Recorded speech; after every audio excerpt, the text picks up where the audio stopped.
retrogrades. How to re-evangelize the de-Christianized West. Support us in any way you can, most especially by your prayers. From an authentically Catholic perspective. Right-minded, righteous group that's equal in strength to the radicals. From an authentically masculine perspective. You and your friends versus me and my friends. Bring it on.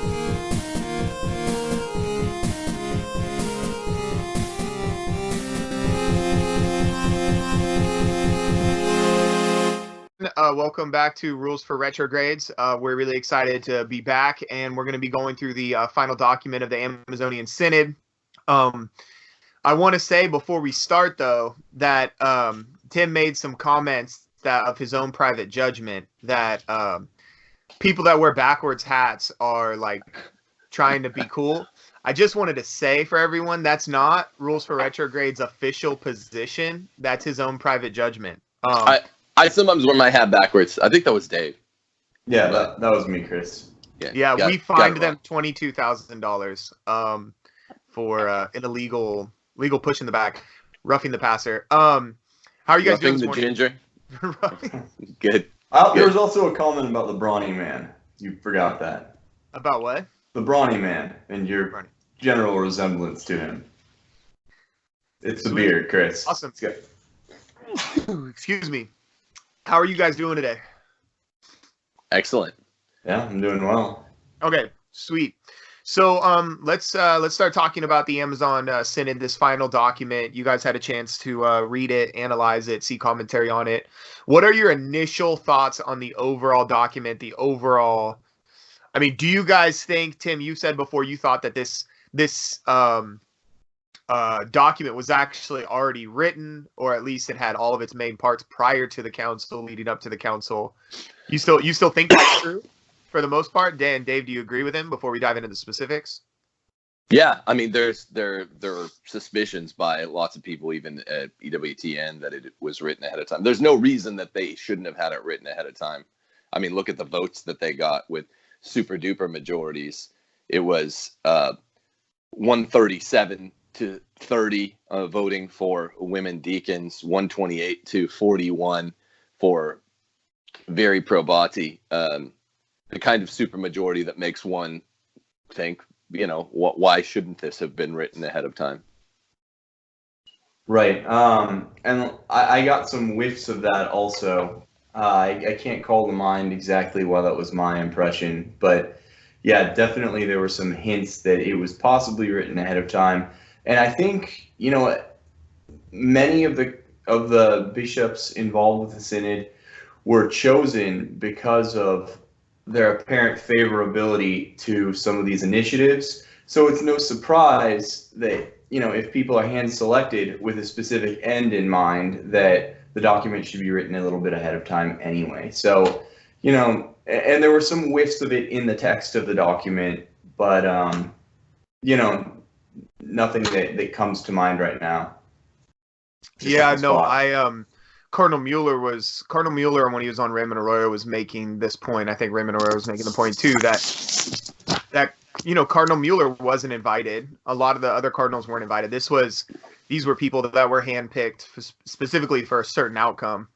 All right, so let's get into some of this stuff. The first major point, and this is one of the things that I've talked with Tim and Dave about over the phone, and that is this push for the female diaconate, deaconesses. And I think this was actually a major part of this synod. We already know from the last few years that this has been a major push to get women into, I think eventually into the priesthood. I think that's somewhat obvious, but initially women in the diaconate. And so I want to get your guys' initial thoughts on that. And then, so do you guys agree? Do you guys think this is one of the major pieces to the synod, the major agendas? Yeah, they didn't look at it this way. Pope Francis instituted a 2016 study commission, Right. on women diaconate. He said no conclusion there, which is what they always do, is they say no conclusion and they boil that frog slowly. Prior to that, by the way, there had been a 2002 study commission on it. How much could that have changed in 14 years if for 2 millennia the issue had been decided? Right. You know, and something else is an interesting, I think it's interesting to think about. When Pope Francis said that the commission had been inconclusive, I almost took that as meaning that they had been split enough and there had been enough dissent against having women in the diaconate that it came to a result that was unfavorable to the progressives in the church because there was too much pushback in the actual group. Which is why in recent days we have Pope Francis saying, you know, he's going to add more members to the commission and it's going to be kind of reconstituted or given the green light to go ahead again, but with added members. So I feel like it might be more stacking of the deck going forward because the last commission arrived at a result that was not, it didn't give the green light for the female diaconate. Well, think about the timing, though, real quick. Chris, what do you think of this? Dave, what do you think of this? 2016, the commission was out for most of the year, the better half of the year. Amoris Laetitia had just hit in April of 2016. They are not going to, one thing they will not do, this is a point John Henry Weston was making on Taylor's show the last week. They will not pile on, right? Because that's how you create, in a relatively sluggardly laity, that's how you create an actual snowball effect with backlash. They wanted to start pointing. Look what they did with the Amoris Laetitia. 2014 Synod, small. They got batted down because of what happened with the midterm relatio. Everyone revolted. The homo stuff was in there. 2015, they got a little bigger. They got quiet for 6 months. Amoris Laetitia, 5.5 months later. Then 3 months after that, they announced in that baptized letter to the Argentine bishops. It just gets bigger and bigger with lots of moments in there where they say this is a done deal, and I think that should be used as a playbook. Sorry. I think that they're testing us. They're testing us to see if we'll react. Especially they're testing the Americans, right? They leave out a whole section of the translation for the Americans in English, but of the final document having to do with women's ministry. But I liken it to I have a German Shepherd and a Springer Spaniel, and my German Shepherd will sometimes bite the neck in a playful way of the Springer Spaniel, and he'll only good fun.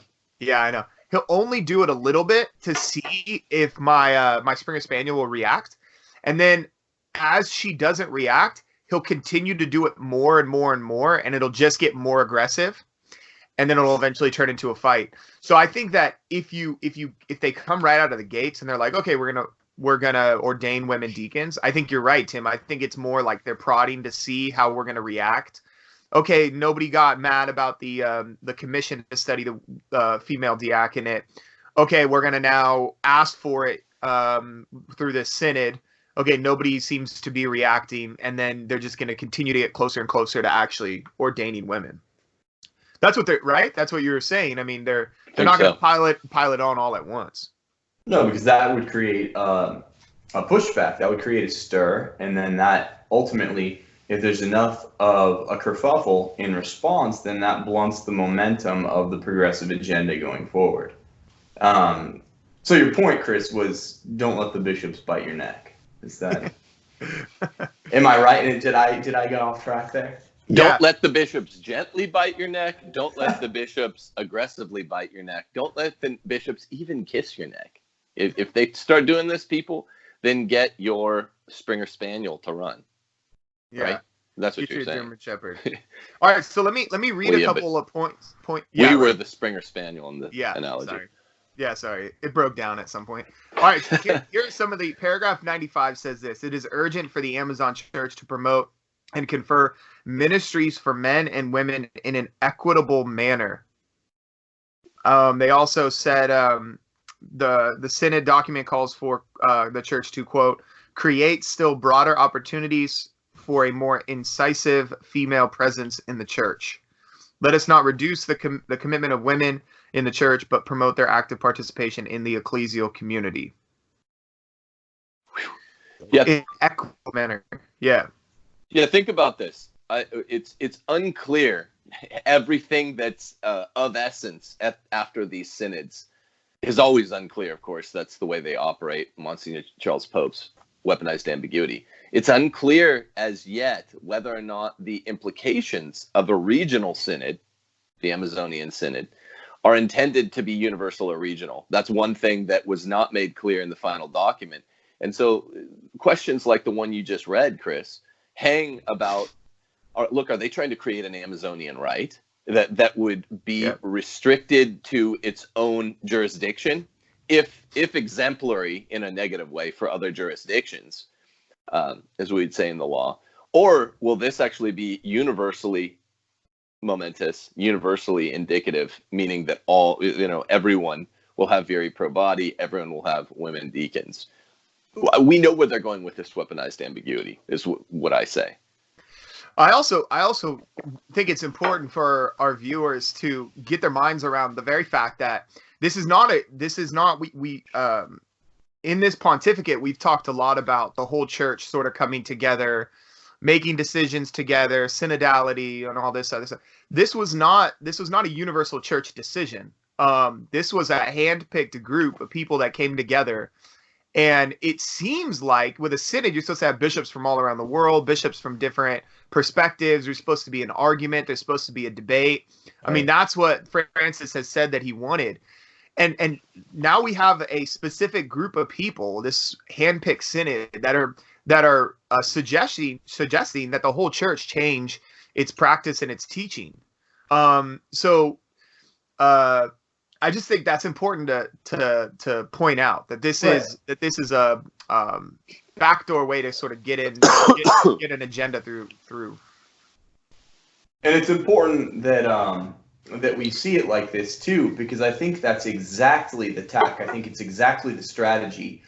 Is one way to usher in the progressive agenda is to make it seem like there's unanimity behind it. That's what progressives excel at, right? They're always trying to make it seem like if you oppose their agenda, you're the odd man out. It's just you. It's very isolating and alienating.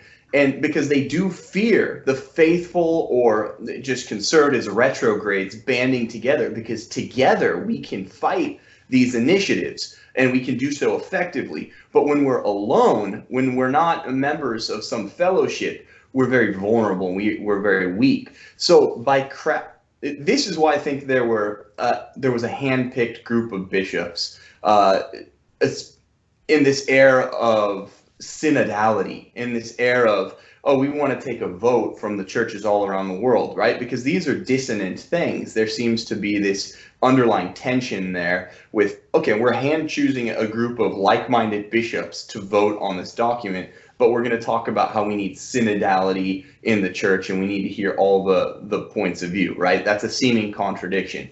It's to make it, this is the only reason for that kind of behavior. It's to make it seem as if from all around the church, from all of its quarters, from all of its parts, there is unanimity in opinion. There's this unanimous notion of where the church should go moving forward. And if you say we're going to get the bishops from all over the church, but you really stack the deck in favor of one ideological camp, what it's doing is just making it seem as if the whole church believes basically what the German bishops believe, what this one ideological camp believes. And that kind of, it stamps out dissension before it can begin. It stamps out dissenting voices, the voices of the faithful, before we can even come together, because then we feel alienated and isolated. Yeah, by the way, the term synodality, since you mentioned it, Dave, appeared in the document 23 times. The name Jesus Christ appeared 22 times in this document. So take that any way you want it. I think the point you just made is true to the extent that the radicals in the church are willing to move slow or moderate paced. You know, they really gain demographical capital, demographical majority before they move onward. So they're always isolating a group, polarizing it, as Solinsky said, and then, bringing in the swarming masses on that remnant class that refuses to accept some, formerly new opinion that they've just popularized.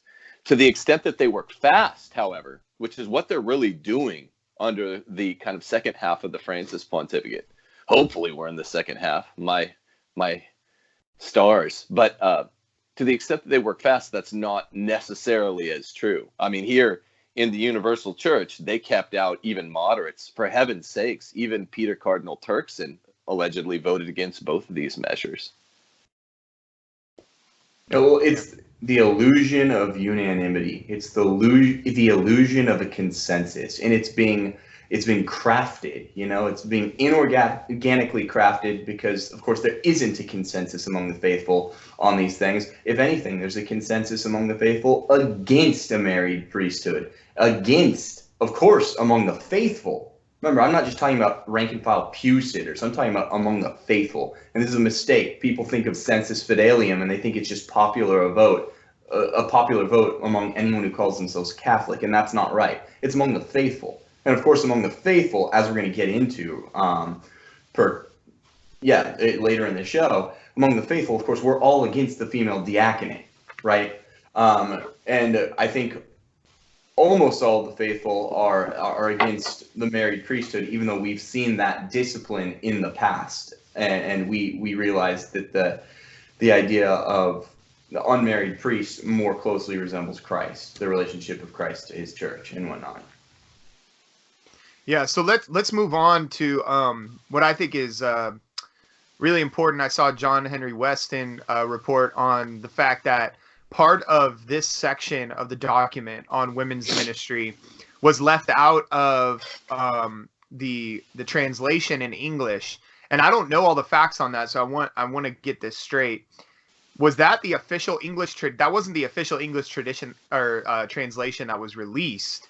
It was just the translation from, I think, the Spanish that was handed out, and there was this whole section missing in English on this push for women to become more involved in ministries and stuff. So there is this this idea that in America, so there are 2 points, I think. One, it seems like the biggest obstacle to the women deaconesses, which I think is a push for women priests, the biggest obstacle they have, apart from the Holy Spirit, is the internet and the access to information that the laity have. This YouTube channel, other online news organizations, everybody just has news now. Everybody has translations. Everybody can go to even Google Translate and get a rough translation of these documents. You don't have to wait for someone from LifeSite News or someone from elsewhere to translate it. You can get your information real fast. You know what's happening day in and day out, even if you're not in the synod halls. So everybody has information. And so I think it makes it difficult. It makes it difficult for them to push this without the consensus of the whole church. So to your point, I think they're trying to convey that, oh yeah, this is unanimous, everybody wants this, but really we're seeing no. Every time they do that, it's just clearer and clearer that no, the church is not on board with this. Right. Also, wait, can I just say something real fast, Chris? Yeah. This could also be, it sounds counterintuitive, a kind of appeal, a kind of optical illusion, right? Where they make it obvious that they redacted something from the English translation to send a message, right? Not, in other words, they're not trying to hide it. They're trying to say the main opposition in the world, Pope Francis has been really clear, comes from the Americans. We know you were going to find the fact that we redacted part of the English translation. Yeah, like a shot across the bow, because obviously that's not going to not make news. It's not like we're all going to overlook that, I haven't heard anyone cover it that way, but that's not going to not make news. Precisely. Either that or they just think Americans are really, really dumb, which I think that might be a bit of the consensus in the rest of the world, obviously falsely, but I don't think they think our commentariat is done. I mean, we're the only ones catching everything they're doing. It's consistent. I just think it's a shot across the bow. That's the term for it. But anyway, I just wanted to sneak that in before we move on. I haven't heard anyone else say it. That was actually my second point, which is, what do you think it is? I mean, what is it about Americans? Why are we on top of all this stuff? Why are we the ones that seem to be revolting against it, rebelling against it? I mean, what's sort of in our blood as Americans? Is it because we just have access to, I don't know, Twitter and YouTube? We have Catholic education. I know in some Catholic countries they just have public school. They don't have Catholic education. I don't think there are Catholic schools in Italy, right? It's just public school. There's no Catholic school. I was talking, one of the students at my school, she's from Italy, and she was saying that they don't have Catholic schools. So maybe there's not an independent voice out there. Catholics maybe have a bit more. I don't know. I don't know what it is. What do you guys think it is? I don't know. I think much of the world is compromised spiritually in a way that America is not yet. So, European let me start that again. European first world countries are largely secularized in a way that America is going down that path and at a disturbingly fast rate, right, guys? But we're not there yet. We still are a largely church-going people. Whereas, Western Europe especially, they sleep in on Sunday morning and, I guess, chain smoke cigarettes. So we're just not sleeping in. Right. That sounds difficult. We're just not as far down the path of the culture of death, the culture of secularization as in Europe. We still have like our 2.2 token kids. I think that's where it's at. And we're way more religious. Other countries look at us and they think we're funny because we still believe in God. We still have God on our dollar bills. We still have God in our Pledge of Allegiance. We still have public acts of devotion, acts of religion. Right. And yet we're extremely influential. People love us, and then there's this religious part about us. They're like, we don't get it. We don't get this sort of natural virtue that you guys have. The most important direct influence on the American founders was Robert Bellarmine. The most important indirect influence on the American founders was arguably Aristotle, or you could substitute in Aquinas. So there are people out there that have, probably in our viewership, that have had a look at my book and are still skeptical on the claim as to the fact that Americans are at our heart religious rebels. Now, a lot of them were Protestants who were reading Bellarmine and were influenced in a uniquely Catholic way to do something that a bunch of Protestants shouldn't have been able to do with the American Revolution. But we're rebels. That's what Americans are. We're not Freemasons. That's a European thing. There's some Freemasonic influence. There's some bad Enlightenment influence. There's a lot of puritanical influence in America. You can charge us of all those things, to be sure. But you can't say that we're not rebels that has always resisted the dangerous aspects of the intellectual trends of Europe. Right, and I think we're in the place, America, like Tim said, we're uniquely situated with kind of the frontier attitude.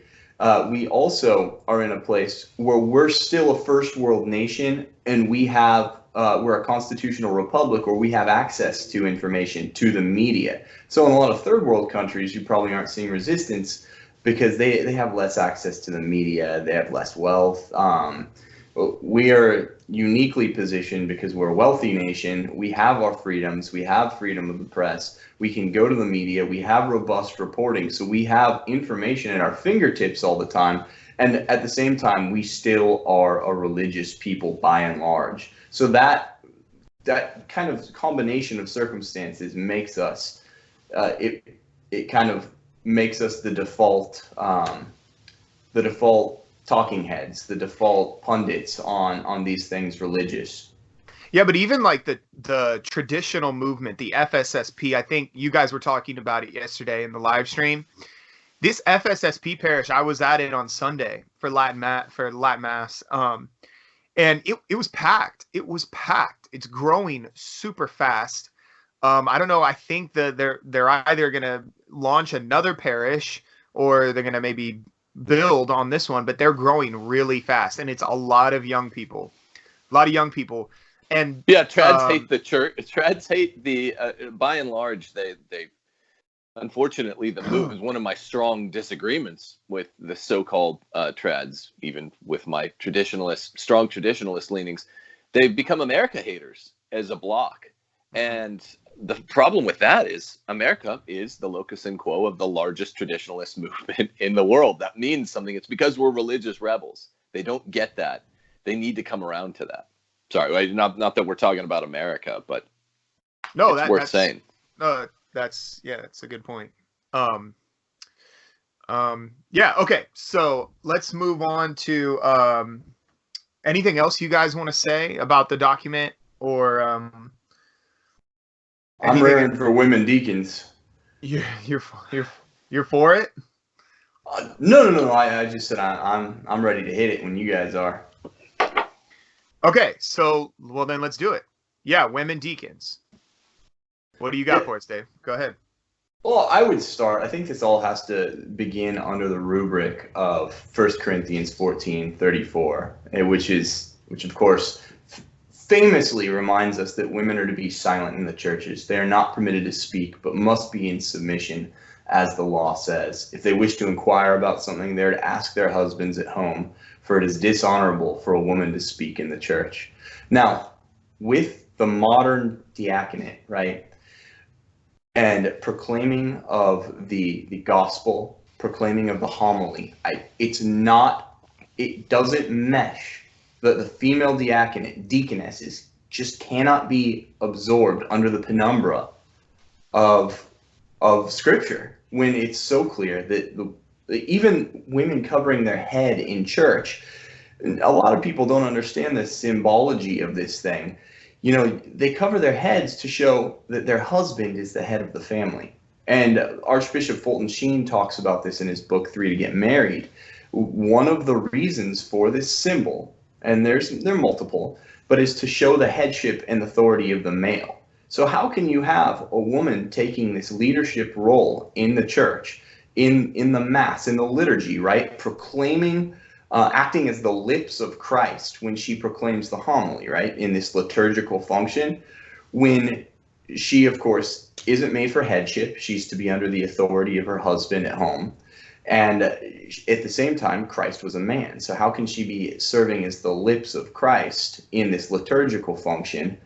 Not in persona Christi per se, because that's more what the church calls it when the priest exercises a sacramental function, but in persona Christi in the liturgical sense. So it just doesn't square. That's my initial thought. Here's how.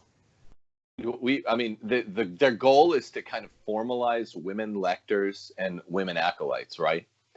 Right. Well, we've already had girl altar boys. We've already had women who are essentially lectors. They're not wearing the garb that they're going to be in 4 or 6 months. That really solidifies in the cognitive schemata of all the people out there watching.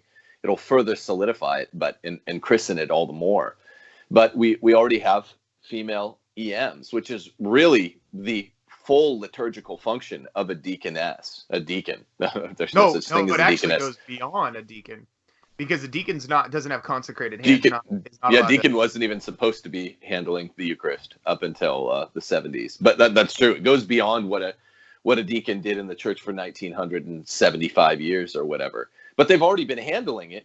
So they've already been cooking the frog since all the nonsense entered the church, 50 years ago. So there's nothing to stand in the way at this point, I'm afraid. And once they enter the office, orders, then there's nothing to shut it down. I don't know how we stop it under this pontificate, because this thing's got a head of steam. Well, I think there's a couple real big hurdles. The theology seems pretty well settled, and the tradition seems well settled. Now, we all know that progressives are masters at deception, and they're masters at crafting a narrative, right? And they play fast and loose with the facts. It's not beyond progressives. Even read, or I actually don't read, but like America Magazine, or some of these basically special interest groups pushing the female diaconate, right? And you fact check what they're saying was part and parcel of history and tradition about deaconesses, and they're just wrong. They say that deaconesses were ordained in the same way, with the same words, with the similar diction to male deacons who actually receive the sacrament of orders. And it's just false. If you and we will look back at some of this language, and it's just totally different. But there's getting over a tradition that they're going to have to do, which is not going to be an easy feat, right? Yeah. It's no mean feat. It's getting over scripture, which they're going to have to do. But these texts don't defend themselves. That's the point. The people, the laity doesn't know them. Right. And this has nothing. This has nothing to do with theology. The same as Amoris Laetitia has nothing to do with theology. Laudato Si has nothing to do with theology. It's not a theological question. It's a demographical question. But they need plausible deniability. They don't. They don't have it with. I mean, Francis hasn't done it with anything in this pontificate. There's no plausible deniability for anything that's been done or anything that will be. There is no plausible deniability for getting communion in the hand. Right? Everyone knew it was an exception for 1% of society. Now everyone does it. There's nothing plausible about that deniability. So, I mean, I'm just saying that this has nothing to do with theology. This has to do with theology as much as Saul Alinsky's rules for radicals have to do with metaphysics. Yeah. You got a response, Dave? Well, he is the Pope. And even with Amoris Laetitia, you saw the theological justification, albeit quite weak, that, these people might not have culpability, therefore they won't be in mortal sin. Therefore, since they're subjectively lacking culpability and therefore they're not in mortal sin, then they can have access to the sacraments. And although that doesn't address, as Tim and I have talked about privately, the public scandal that's being given, so it's not a sufficient reply. It is an attempt at making some justification. I think there's going to be an attempt. Has no rights, though. I mean, it's not quite weak. I think you'd agree. It's false, meaning it's not theology, meaning it has nothing to do with theology. Error has no rights. Same thing with the communion in the hand. Well, but I think go ahead. Well, I think that the reason why we've gotten to this point is because of a false narrative. I think that, like Tim had a really good point. The texts don't defend themselves. We have Phoebe, who's called a deacon in Romans 16:1, but we also have Caesar and the Roman authorities who are called deacons earlier in chapter 13. But what the narrative has, what's been pushed out is a narrative in which all the other references to deacons, especially in the non-ordained, non-official sense, like Romans 13, have been used as part of a narrative to show how, women were ordained, women had this official capacity early on in the church, when it actually wasn't the case. But they're using these texts, putting it into a narrative, especially one particular member of the commission who's from America. She's the only one who's not in Europe on the commission. I think there's 12 members of the commission, the original commission, six women and men. And there was only one that was outside of Europe, and it's Phyllis, I think her name is Zigano. And anyways, they're pushing a narrative, and many people, I mean, when I had my conversion 12 years ago, for the first several years, I thought that women could be deacons. I was telling my friends, I was like, oh yeah, women could be deacons. I was even teaching sometimes in the classroom that women could be deacons. And then it was like, and because I hadn't, you can't know everything about every single theological topic. So I was just assuming, because this was being pushed everywhere, that this was the narrative, that women could be deacons. It wasn't until people were like, hey, you should look into the sources more. I don't think that's actually true. But nobody, I mean, do you know of a book that's been written that contradicts this narrative? I don't know of a book. Many, Recently? I think, yeah. I think there was a 1986 Ignatius Press book that handled the controversy of female diaconate. Well, right, also, it's not arguable. It's not.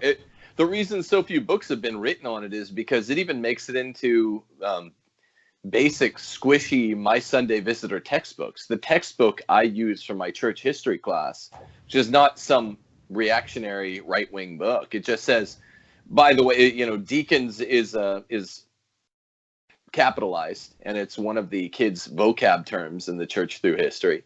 Then it does like a paragraph explanation. It's not arguable. It makes it really clear. The same term was used for an utterly different thing. Susanna, Joanna, Phoebe were considered deacons. They mentioned the Caesar exception, and it's utterly it's like calling a jihad a personal struggle. You have a jihad against smoking, like Robert Spencer says, but a jihad in the proper sense, capitalized, is a religious war, which is precisely what we think it is. Everyone knows, and it's utterly not inconclusive. It is fantastically conclusive that women can't be deacons. I don't think everyone knows, because this Phyllis Zigano, she came and spoke to hundreds of women last year at the Catholic REC, the Catholic LA REC, the Religious Education Congress, the REC, and she was given the big stage. So everybody has like their rooms, because they're only going to get 50, 25, 50, people. She was given the stage. This was before Bishop Barron. Bishop Barron was one of the other ones that got the big stage. She had hundreds of people there, and she was advocating for women deacons. She was putting all the pieces together to advocate for this position. She was leaving a lot of the pieces out. And so what you then have, look, most of these people, I keep thinking about the people that are either watching or sitting in the pews. They have full-time jobs. They don't have time like us. They're not going to read a textbook. They're not going to teach from a textbook. They do need books. They do need to. They will sit down with a book and read the opposite narrative. They'll hear the objections. They need that. They need that sort of stuff. They need we can't just assume that, it's just obvious. We don't need to write a book. We don't really need to talk about it. We obviously do, because there's a huge push for it. Bishop McElroy is for it, and other bishops are for it. Now, that's not necessarily the bishops, but the people are just assuming that I was doing it for years. So I don't think you could just assume. The distinction that matters, Chris, is one, the vox populi doesn't matter. They're not polling the laity. Most of the laity objects to it anyway, because they assume that what is traditional is all christened as dogmatic, which might not be the case, but it's a strong showing. And number three, all of the bishops know. I mean, they know that I'm talking about the bad guys, right? They're subverting the language. And by the way, the fact of having a big stage at the LA Rec, that they also give that big stage to homosexualists, right? And all kinds of heretics. So that doesn't, I don't think that represents the idea that people take this idea seriously. It's understood, even among people that come up to me and ask, it's understood to be a radical new position because it looks so different. Well, so what is it that the church teaches on the matter of the diaconate? And it seems pretty clear on its face. I'm going to go through the catechism real fast. Only a baptized, this is 1577, section 1577, only a baptized man validly receives sacred ordination. So, if they're to usher in a female diaconate, it would seem right now that it's not going to be under, it can't be under the penumbra of holy orders. It's going to have to be something else, because, well, for a few reasons. Even the Council of Nicaea addressed this. So Canon 19 of the Council of Nicaea, and of course this is on the strongest authority, this is an ecumenical council, says, with regard to deaconesses and all in general whose names have been included in the roll, the same form shall be observed. We refer to deaconesses who have been granted this status, for they do not receive any imposition of hands, so they are in all respects to be numbered among the laity. So if there is going to be this whatever office of deaconess opened up, it's not going to be under the sacrament of holy orders. It's going to have to be under something else, and it will be different in kind, although similar in nomenclature, to what we what we have now as the permanent diaconate, which is part of the sacrament of orders. There also has to be a unity of the sacrament of orders, so that if somebody who receives one part of orders must be in no way prevented in an essential way from receiving all of the sacrament of orders. And that's what the church has long taught also.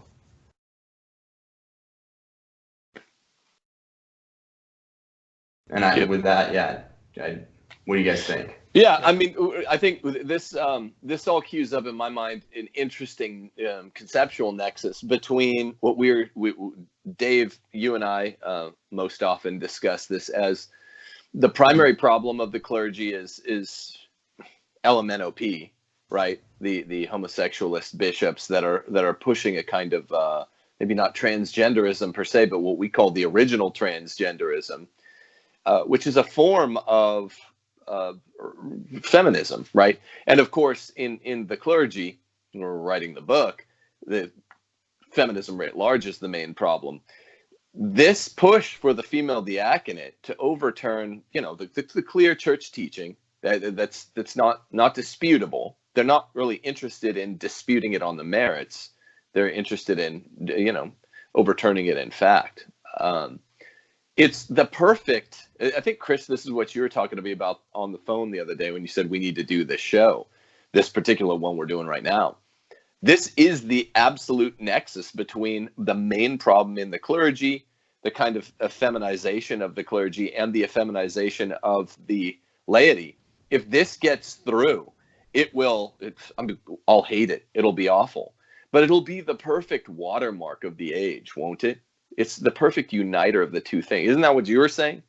Yeah, it will. Yeah, well, it will be disobedience to the head, which is Christ. I mean, are you drawing on the Christological now? Yeah. So the church is supposed to be obedient to Christ, the head, as his bride, and so this kind of disobedience would sum everything up by allowing the bride to rebel against her head, and sort of sum up all these issues in one. Yeah, right. That's a good point. And that's in, some of these early church documents that reference female deaconesses and their disparate duties from those of men actually talk about disobedience to Christ if women were to take on these roles that weren't appointed for them. So in the Didascalia Apostolorum, which is a 3rd or 4th century document that was attributed by its true author to the apostles. It wasn't really apostolic in origin, but they talk about kind of women transgressing what boundaries our Lord has set for them. And here's the quote: that a woman should baptize, or that one should be baptized by a woman, we do not counsel, for it is a transgression of the commandment and a great peril to her who baptizes and to him who is baptized. For if it were lawful to be baptized by a woman, our Lord and teacher himself would have been baptized by Mary, his mother, whereas he was baptized by John, like others of the people. Do not imperil yourselves, brethren and sisters, by acting beside the law of the gospel. So we have it from the early church. This is a patristic document talking about, first of all, the roles of women, and especially in the realm of baptism, which we've been hearing floated as what a deaconess would do in the church, right? That's one of the things they want. Yeah, but she wasn't actually baptizing anyone. She just, everybody was immersed under the water. They would have you stripped down naked, and so a priest or bishop couldn't go in the water. So they just appointed these women just to basically be in the water with them. That's right.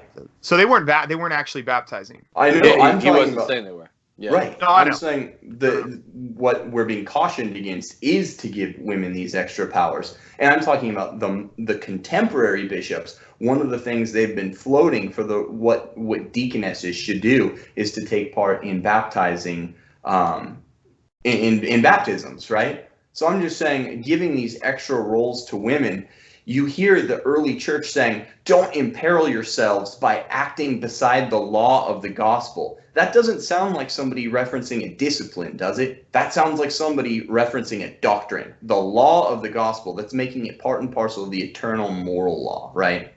Right. Yeah, I mean, what we have to do is pull back to 50,000 feet above the landscape. And I'm going to ask a question that's ridiculous.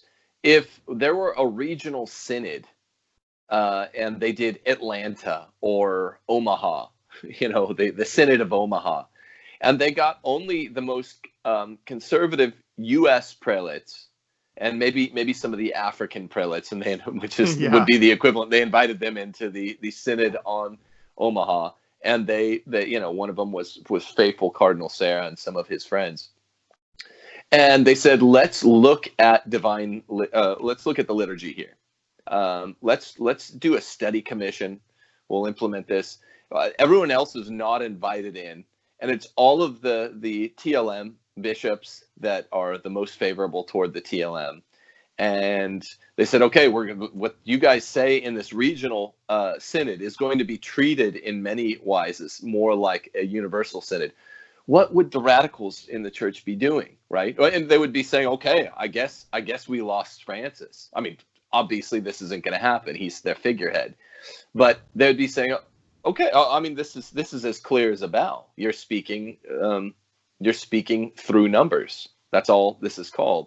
So the fact that it's a regional synod with this filth as its work product, and it's going to culminate, maybe before Christmas when Francis writes the post-synodal apostolic exhortation, it reflects a game of numbers. Yeah, I mean, we have to put that out there just so people don't forget. These were hand-cold members, about 180 men. They're among the most radical men in the world. And they chose the Amazon, a region where they could, because we haven't said anything about the paganism, the connection between the feminism here and the endemic paganism, which is always a thing. Like Taylor Marshall always points out, it's really the ancient rites of Judaism and then Christianity that did not have female priestesses. We were the exception to the rule. This isn't cool or novel. It comes from the pagan religions. It's a paganism thing. Yeah, and it's also kind of it's kind of a shot at the people in the Amazon, because look, they're receiving the Eucharist once a year. They said that means they don't have probably access to all the information we have. They don't have access to catechisms. They don't have access to the kind of catechesis. It's probably a good thing that we got. So they're not gonna. How are they gonna rebel? They're gonna be like, hey, we're gonna do this synod is for you, and we're gonna do this thing, and it seems like they don't necessarily have the opportunity to say, hey, we don't want this. It's like wanting to change the church and then having a synod in Britain or somewhere, where prior to St. Patrick, or a place where it hasn't been sufficiently evangelized and catechized, and then holding the synod there and saying, yeah, we're gonna hold it here so that we can advocate for a change in church teaching, precisely because we know no one here is really going to rebel against us. Because none of them are baptized. I mean, I would add to that it's the perfect locus for this sort of thing if what's on the agenda is getting married priests and female deacons, because there is a dearth in this unique Amazon region due to the geography, its topography.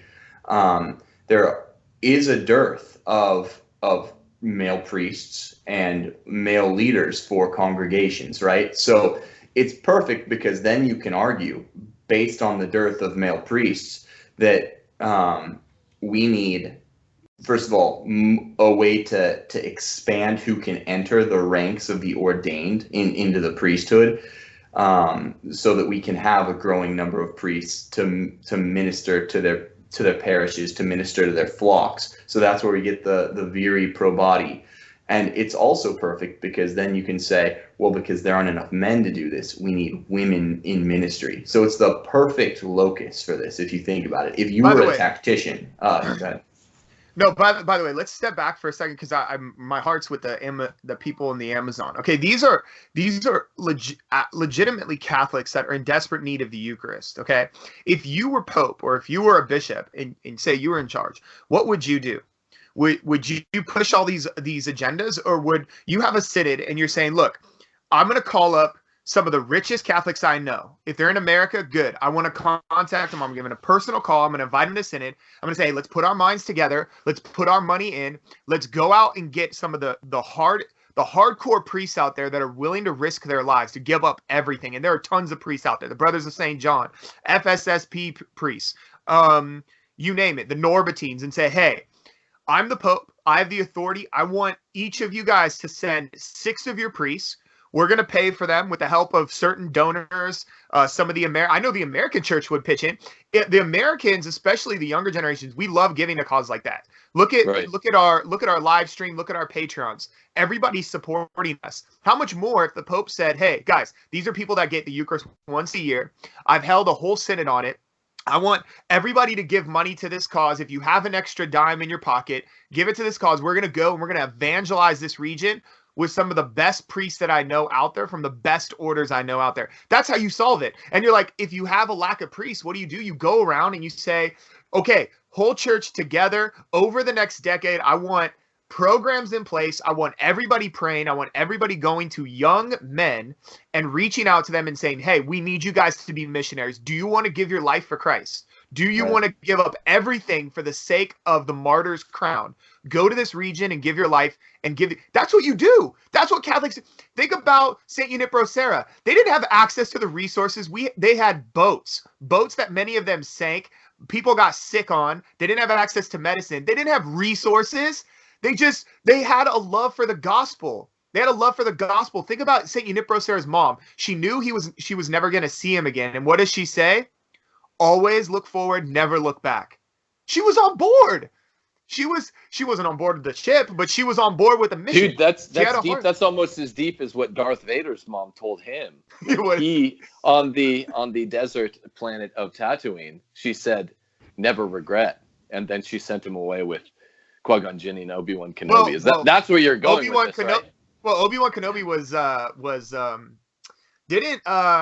wasn't he supposed to be designed or like a Padre Pio? Didn't he, like, his figure came from like the pot? Anyways, they're borrowing from Catholic. No, but the point is that step back. You said 50,000 feet. Take 100,000 foot view of all of church history. What would our ancient Catholic brothers and sisters do? They said, I don't care about resources. I know I'm going to be faithful to Christ. And I'm going to, as a young man, I'm going to get ordained. I'm not married yet. I'm going to go ordained. I'm going to serve Jesus Christ. And I'm going to go to this remote region where they're only getting the Eucharist once a year. I don't care if I'm killed. I don't care. I am totally spending myself for the sake of these people.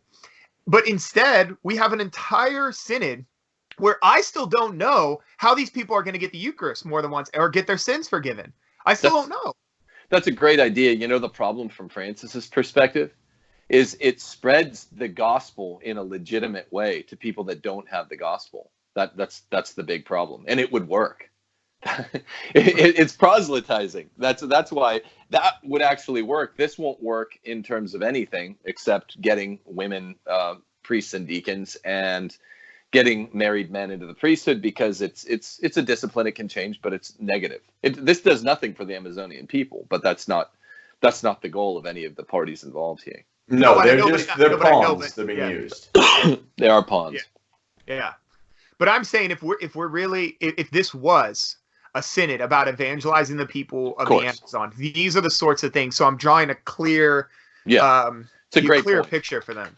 It's a great point. And I think, just not to quibble, I think what they would say is that it's not necessarily about evangelizing; it's about ministering. I think that the focus of the synod has been on how to minister to these people in a dearth of men, in a dearth of priesthood, where sometimes they go 3 months without receiving the Eucharist or something like that. And of course, what you say perfectly addresses that too. If you challenge young men, if you challenge young faithful men, they will take up the mantle. They will heed the call of Christ, the clarion call of Christ, right? Just like in the Crusades, when the popes were taking their cause to the people, men rose up, men of honor, and they rose up in spades, they rose up in droves, and they listened to the pontiff.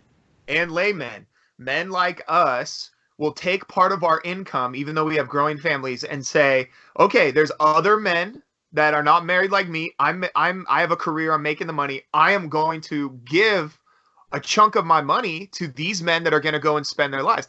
That's what we're willing to do. We're just not willing to give our money and our time to programs that aren't actually doing these sorts of things. I think Catholics are ready and willing to give of themselves monetarily, and in other ways in their prayer for men to go out and do this sort of thing, to go to the Amazon. It's just not happening. There's no inspiration for young men to do this sort of thing because there's no call. Nobody's baptizing.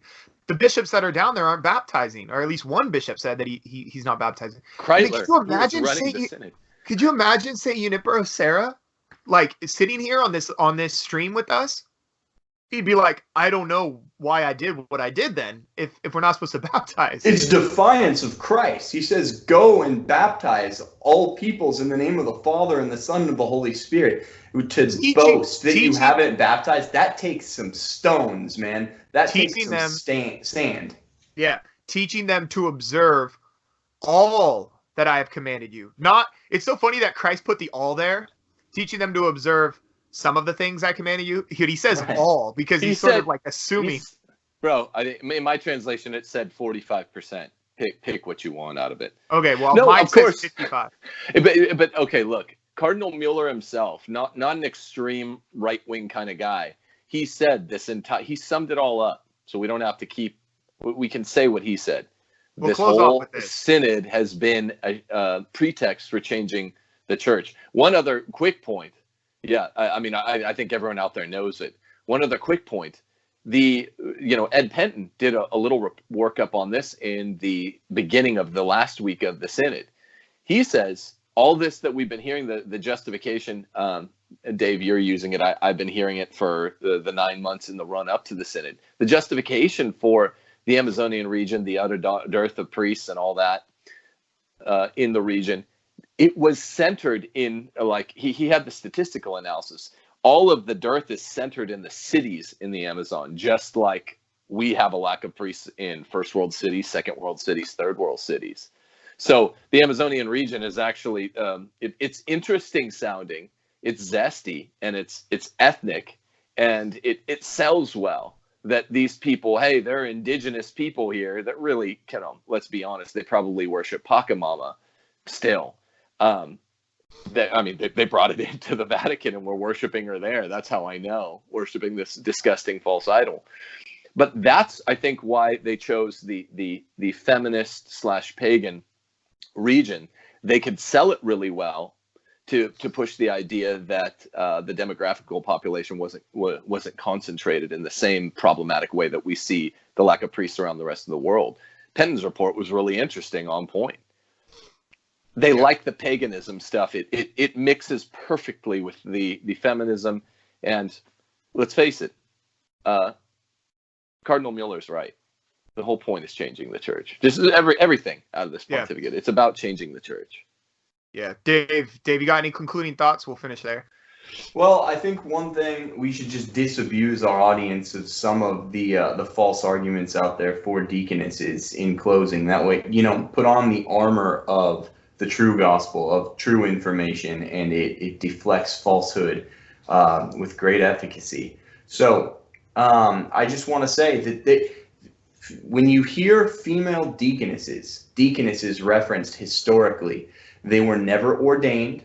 There was always a disparate function for them, and really they were relegated to roles in liturgy because of ministering to women in a very minor capacity. So when women were baptized, when early Christians were baptized, they were baptized in the nude. They were often naked. So it'd be inappropriate for the baptizing minister, the baptizing priest, to be touching and anointing these naked women. So they had deaconesses specifically carved out for this purpose. They also were stationed and helped people with seating and helped minister to widows, because there's a great deal of impropriety seen in the early centuries of the church with men going to the home of a lone woman, right? So it was by necessity that we had this non-ordained ministry of the deaconess, and it was really geared towards women's issues. They And during liturgy, they would kind of watch over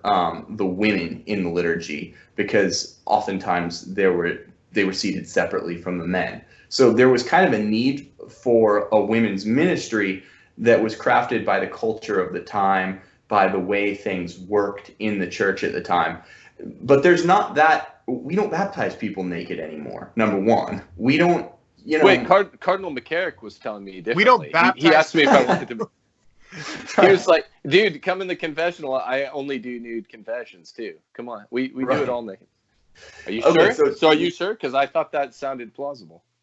They were never ordained. The words that were used to confer, and they didn't preach. Ministry, long story short, they didn't touch the sacred vessels. They didn't preach. They weren't ordained. Didn't baptize. Yeah. Right. There were different words that conferred this ministry on them. They could carry letters. They could carry letters from one. They could carry letters from one place to the other, like Phoebe. And prepare food, which is what they were, gathering food in the early Christian communities. Yeah, Acts 6, when it was really about food preparation, which is not the story these feminists in the church want to tell.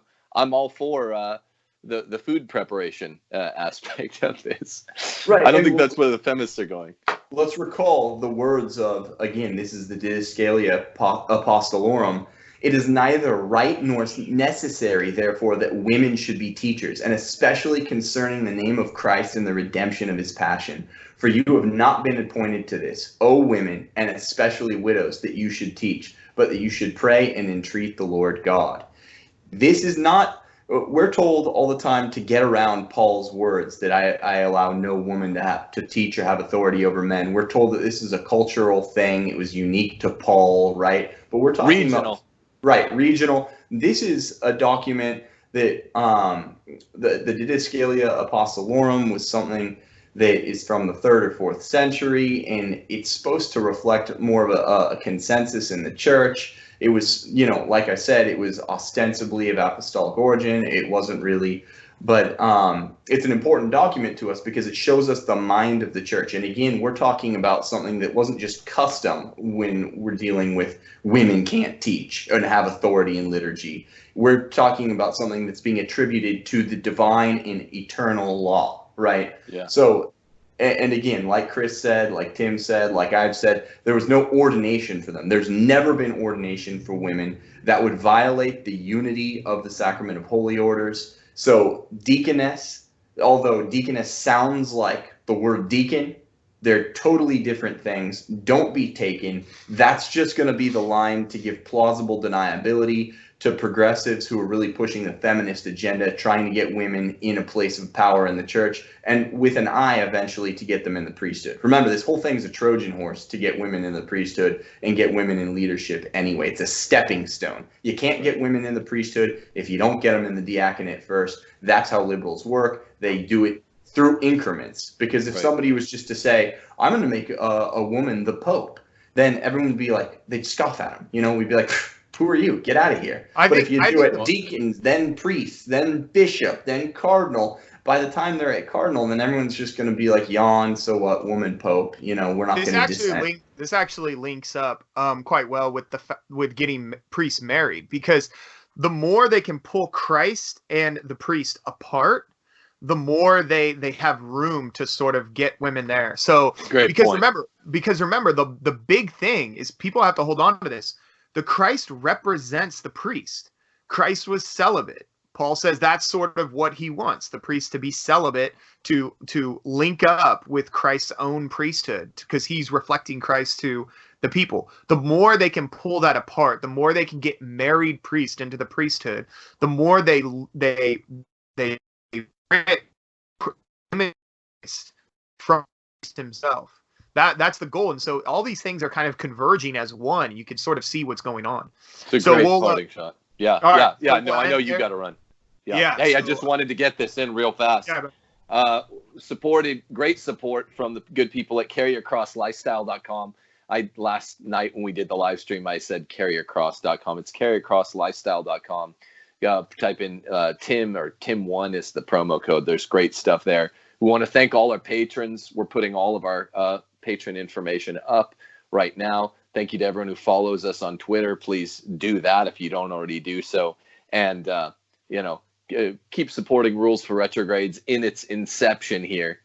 We need your help, and we appreciate it. We've gotten so much support. We're already at 4,000 subscribers. Let's keep boosting that number in the second week. We really appreciate it. God bless everyone. Thanks so much.